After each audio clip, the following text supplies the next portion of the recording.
नमस्कार साथियों, स्वागत है आप सभी का।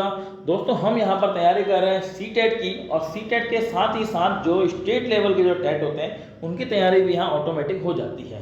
तो इसकी हम रेगुलर क्लास यहाँ पर चला रहे हैं, जो कि आपको मेरे चैनल पर प्लेलिस्ट में मिल जाएगी। टीईटी की पूरी क्लासें यहाँ कंप्लीट क्लास में चलाऊंगा, टीईटी के सभी सब्जेक्ट आपको पढ़ाए जाएंगे।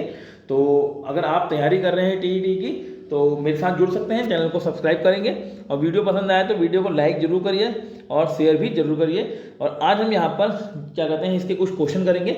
मैंने पहले भी 2 सेट यहाँ करा चुका हूँ आपको, तीसरा सेट आज है। तो इस तरह से मैं बीच बीच में सेट और इसके क्वेश्चन के सेट और क्या कहते हैं बाकी रेगुलर जो पढ़ाई होती है वो मैं कराते रहता हूँ। तो आपको इसमें जुड़ के निश्चित रूप से फायदा मिलेगा। तो चलिए देखते हैं आज की क्लास में क्या क्या क्वेश्चन है। पहला है सिक्स, थोड़ा स्पीड से करेंगे हम यहाँ। और हाँ, ये जो क्वेश्चन है ये मैंने आपको ये डिस्क्रिप्शन बॉक्स में एक ग्रुप है, उस ग्रुप का मैंने लिंक यहाँ पर आपको दे रखा है, तो वहाँ जाके ज्वाइन कर सकते हैं। क्योंकि मैं जब भी मैं क्वेश्चन कराता हूँ तो एक दिन पहले वहाँ पर सेंड करता हूँ, जिससे कि आप अपनी तैयारी जांच सकते हैं कि हम कितना कर पा रहे हैं। और अगले दिन सुबह मॉर्निंग में वीडियो आती है तो आप अपने आंसर मिला सकते हैं, उसमें कोई समस्या आपको नहीं आएगी। तो क्वेश्चन नंबर 1 देखते हैं। शिक्षक को ज्ञान होना चाहिए, मैं किस चीज़ का ज्ञान होना चाहिए? अध्यापन विषय का, बाल मनोविज्ञान का, शिक्षा संहिता का, या अध्यापन विषय और बाल मनोविज्ञान दोनों का? तो ये वाला ऑप्शन ज़्यादा बेटर लग रहा है, डी ऑप्शन। अपने विद्यार्थियों को समझने के लिए एक शिक्षक में अच्छी जानकारी होनी चाहिए, किस चीज़ की? बाल मनोविज्ञान की, बच्चों को समझने की प्रवृत्ति की, विषय वस्तु के प्रति विद्यार्थियों के मत की, या फिर सभी? तो सभी होनी चाहिए, डी ऑप्शन सही है। क्वेश्चन नंबर 3 है यहाँ पर, बाल मनोविज्ञान के आधार पर कौन सा कथन सर्वोत्तम है? सारे बच्चे एक जैसे होते हैं? देखिए, सारे बच्चे एक जैसे नहीं होते, प्रत्येक बच्चा विशिष्ट होता है। हाँ जी, प्रत्येक बच्चा विशिष्ट तो होता है, हर किसी की अपनी एक विशेष क्षमता होती है। कुछ बच्चे विशिष्ट होते हैं भाई, कुछ क्यों, सभी बच्चे अपने अपने आप में विशिष्ट होते हैं, चाहे वो पढ़ने में बहुत ज़्यादा सक्षम है चाहे सक्षम नहीं है, तो विशिष्ट तो है ही बच्चा अपना। कुछ बच्चे एक जैसे होते हैं भाई, ये भी होते हैं, लेकिन मगर हम सर्वोत्तम कथन देखें तो बी वाला ऑप्शन यहाँ पर ज़्यादा सही रहेगा। क्वेश्चन नंबर 4, बाल विकास की परिभाषा का अध्ययन क्षेत्र वह है जो कि क्या करता है? मानवीय सामर्थ्यों में परिवर्तन का परीक्षण करता है, जीवन अवधि के दौरान व्यवहार की व्याख्या ढूंढेगा, बच्चों की वयस्क तथा वरिष्ठ नागरिकों के साथ तुलना करेगा। भाई, बाल विकास बच्चों के वरिष्ठ नागरिकों के साथ तुलना करने के तो नहीं होगा, ये नेगेटिव पॉइंट है। किसी बच्चे के संज्ञानात्मक, सामाजिक तथा दूसरे सामर्थ्यों के क्रमिक विकास के लिए, देखो क्रमिक विकास जरूर होता है हमारे में, बाल विकास, तो यहाँ पर डी ऑप्शन हमारा सही हो जाएगा। एक तो ऑप्शन सारे पढ़ने हैं आपको, बच्चे जल्दीबाजी में ऑप्शन नहीं पढ़ते, वहीं से गलती होती है, सारे ऑप्शन पढ़ने हैं आपको, ध्यान दें। क्वेश्चन नंबर 5, निर्देशात्मक विकास शब्द जो है ये क्या सूचित करता है? तो भाई ये आपका जो सूचित करता है दर, सीमा, दिशा या विशिष्ट गुण, तो ये विशिष्ट गुण यहाँ पर सूचित करता है। अच्छा, कुछ क्वेश्चन के आंसर आपको यहाँ नहीं मालूम होंगे तो वो आपको याद ही करने पड़ेंगे। कुछ क्वेश्चन इस टाइप के होते हैं कि आपको याद ही करने पड़ते हैं, उसको आपको कभी कभी हम नहीं समझ पाते, बहुत डीपली नहीं पहुँच पाते। अगला है, विकास के परिप्रेक्ष्य में समय के साथ होने वाले परिवर्तन में निम्न में से क्या शामिल है? तो ऑप्शन पढ़ते हैं, रूप, दर, अनुक्रम, या फिर ये सही। तो अगर विकास के साथ होने वाले परिवर्तनों में तो यहाँ पर दर आएगा, रूप नहीं शामिल है। दर मतलब किस रेट से किस क्या कहते हैं परिवर्तन हो रहा है। ठीक, आगे, बाल विकास में क्या क्या होता है? प्रक्रिया पर बल दिया जाता है, या वातावरण और अनुभव की भूमिका पर बल दिया जाता है, गर्भावस्था से किशोरावस्था का अध्ययन किया जाता है, या फिर सभी काम इस बाल विकास में होते हैं? तो यहाँ पर बाल विकास में हम क्या करते हैं? बाल विकास में हम केवल एक अध्ययन करते हैं कि बच्चे में कितना परिवर्तन आ रहा है जन्म से पूर्व से लेकर जब तक वो बच्चा हमारे पास पढ़ता है तब तक, तो यानी गर्भावस्था से किशोरावस्था तक का अध्ययन हम करते हैं। क्वेश्चन नंबर 9, अच्छा 8वां क्वेश्चन यहाँ पर मिस हो गया मुझे लग रहा है, तो कोई नहीं, अगली बार ध्यान दूंगा मैं जरा इसका। तो ये क्वेश्चन एक मिस हो गया, इसलिए क्षमा चाहूँगा। तो फिलहाल क्वेश्चन नंबर 9 जो भी है, प्राथमिक शिक्षक के लिए बाल मनोविज्ञान का ज्ञान आवश्यक है क्योंकि यह बच्चों को अनुशासित बनाने में सहायता करता है, परीक्षा में परिणाम की उन्नति होती है, यह बच्चों को अभिप्रेरित करने के लिए सुविधाजनक तरीका बन जाता है, या फिर यह बच्चों के व्यवहार को समझने में शिक्षक की सहायता करता है। तो इसको हम अगर देखें तो व्यवहार को समझने में शिक्षक की सहायता करता है, ये वाला ऑप्शन ज़्यादा बेटर लग रहा है, ऑप्शन नंबर डी।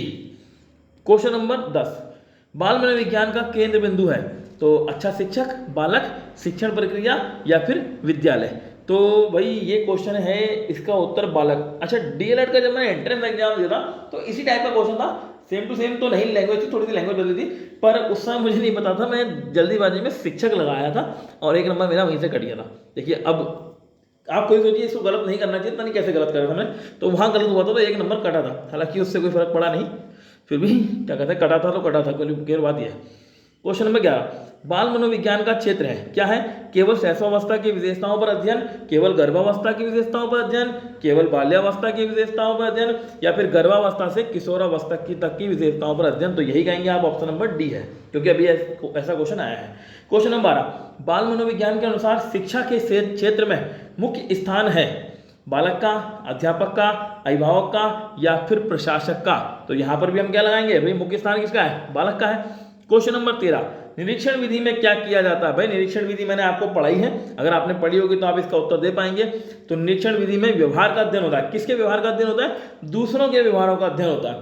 भाई निरीक्षण कौन करेगा? टीचर। तो किसके व्यवहार का अध्ययन करेगा? बच्चों के, यानी कि दूसरे के। अपने व्यवहार का तो करेगा नहीं ना, तो सी ऑप्शन हो जाता है यहाँ पर सही। क्वेश्चन नंबर 14, केस अध्ययन विधि, जिसे हम केस स्टडी भी बोलते हैं, कि संबंध में क्या सही नहीं है। देखिए पहले सही है या सही नहीं है, क्या पूछा, ये डिपेंड करता है। ये वैज्ञानिक विधि है, बिल्कुल है। ये विधि बहुत जटिल होती है, भाई जटिल तो नहीं होती, ये तो वैसे भी निगेटिव पॉइंट आ रहा, ठीक है। हालांकि कुछ विधि जटिल हो सकती है, पर केस स्टडी जटिल नहीं होती है। यह सरल और सस्ती होती है, हाँ होती है। यह कारण का पता लगाकर समस्याओं का निदान करती है, हाँ जी करती है। तो जटिल नहीं होती, सिंपल सी विधि है। तो बी ऑप्शन इसका गलत हो जाएगा, मतलब इस क्वेश्चन के लिए सही हो जाएगा। बालक के व्यक्तिगत अध्ययन की मनोवैज्ञानिक विधि है, रेटिंग स्केल, प्रश्नावली, केस स्टडी, या फिर प्रयोगात्मक विधि।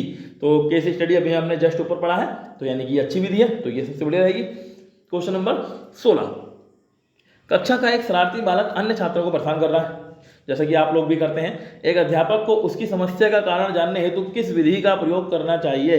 भाई उसकी समस्या जाननी है तो उसको पर्सनली देखना पड़ेगा, तो वैयक्तिक अध्ययन विधि यहाँ पर उचित रहेगी, ठीक है। आगे बढ़ते हैं। क्वेश्चन नंबर 17, किसी बच्चे की वृद्धि और विकास का अध्ययन करने का सर्वोत्तम तरीका क्या है? तो भाई तुलनात्मक विधि, भाई तुलना नहीं करनी चाहिए किसी बच्चे की, भाई हर बच्चे का अपना विकास अलग तरीके से होता है। विकासात्मक विधि, हाँ जी विकास किस तरह से विकास हो रहा है ये तो ठीक है। सांख्यिकी विधि नहीं, नंबर से मतलब नहीं। मनोविश्लेषणात्मक विधि, तो यहाँ पर विकासात्मक विधि ज़्यादा बढ़िया, क्योंकि आप बच्चे का विकास का अध्ययन कर रहे हैं, ठीक है। किसी दूसरे के साथ तुलना आप बच्चे की हम नहीं कर सकते, भाई दोनों दो बच्चे अलग अलग हो सकते हैं और होते ही हैं। क्वेश्चन नंबर 18, जब विकासवादी सामान्य परिवर्तनों का अध्ययन करते हैं तो सभी मनुष्यों के लिए विशिष्ट है, जो सभी मनुष्यों को विशिष्ट है, तो इसे डैश के रूप में जाना जाता है। इसे किस रूप में जाना जाता है पूछा जाए, तो निर्देशात्मक विकास, भाव सूचक विकास, अनौपचारिक विकास, या औपचारिक विकास। तो इसमें बोला है जब विकासवादी सामान्य परिवर्तनों का अध्ययन करते हैं तो जो कि सभी मनुष्यों के लिए विशिष्ट हैं, तो इसे किस रूप में जाना जाता है? तो ये जाना जाता है निर्देशात्मक विकास के रूप में। ये थोड़ा सा आपको याद करना पड़ेगा।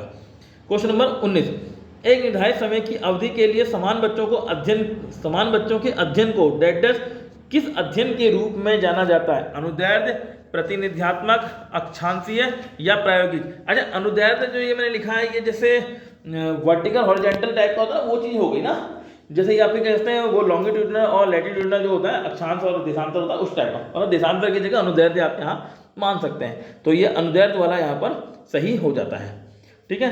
क्वेश्चन नंबर 20, डैश वह विधि है जिसमें किसी व्यक्ति को उसकी वृद्धि के दौरान एक परिवर्तनशील अवधि के लिए समान व्यक्ति का प्रेक्षण और मापन करते हुए अध्ययन किया जाता है। ये कौन सी विधि है? ये आपको याद ही करनी पड़ेगी। ये अनुदैर्ध्य वृद्धि विधि है। अच्छा अनुदैर्ध्य यहाँ पर वृद्धि लिखा है, विधि होना चाहिए, अनुदैर्ध्य विधि होना चाहिए मेरे ख्याल से, ठीक है। आगे बढ़ते हैं। क्वेश्चन नंबर 21, एक बच्चे की वृद्धि और विकास के अध्ययन की सर्वाधिक अच्छी विधि कौन सी होगी? देखो वृद्धि और विकास का आपको अध्ययन करना है, तो इसके लिए सबसे अच्छी विधि कौन सी होगी? तो भाई उसके विकास का अध्ययन कर रहे हैं तो विकासात्मक विधि या विकासीय विधि, ये सही रहेगा। क्वेश्चन नंबर 22, बाल विकास का अध्ययन क्षेत्र क्या है? भाई बाल विकास का अध्ययन क्षेत्र क्या है? बाल विकास की विभिन्न अवस्थाओं का अध्ययन बिल्कुल होना चाहिए।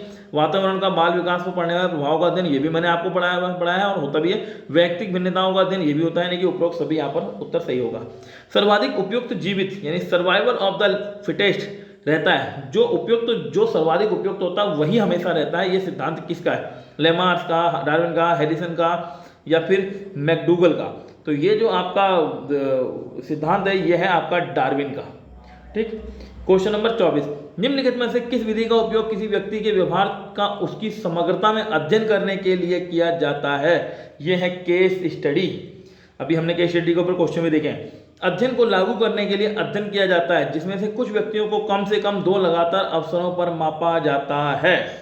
तो ये है विस्तारित अनुदैर्ध्य वृद्धि या अनुदैर्ध्य वृद्धि या क्रॉस अनुभागीय विकास या मिश्रित अनुदैर्ध्य। भाई 2 लोगों की बात कर रहा है या 2 से अधिक लोगों की बात कर रहा है ना। इसने क्या बोला, अध्ययन को लागू करने के लिए अध्ययन किया जाता है जिसमें कुछ व्यक्तियों को कम से कम 2 लगातार अवसरों पर माना यानी कुछ मिक्स कर रहे हैं लोगों को, तो मिश्रित अनुदैर्ध्य यहाँ पर हो जाएगा। तो ये 25 क्वेश्चन मैंने यहाँ पर शामिल किए थे, तो जो कि आपके लिए महत्वपूर्ण है और ये सीटेट के एग्जाम में आपके पुराने आए हुए भी हैं और आगे भी आने की उम्मीद आपकी होती है। तो मैं इंपोर्टेंट क्वेश्चन ही यहाँ पर आपको करा रहा हूँ, ऐसे ही कोई भी क्वेश्चन नहीं।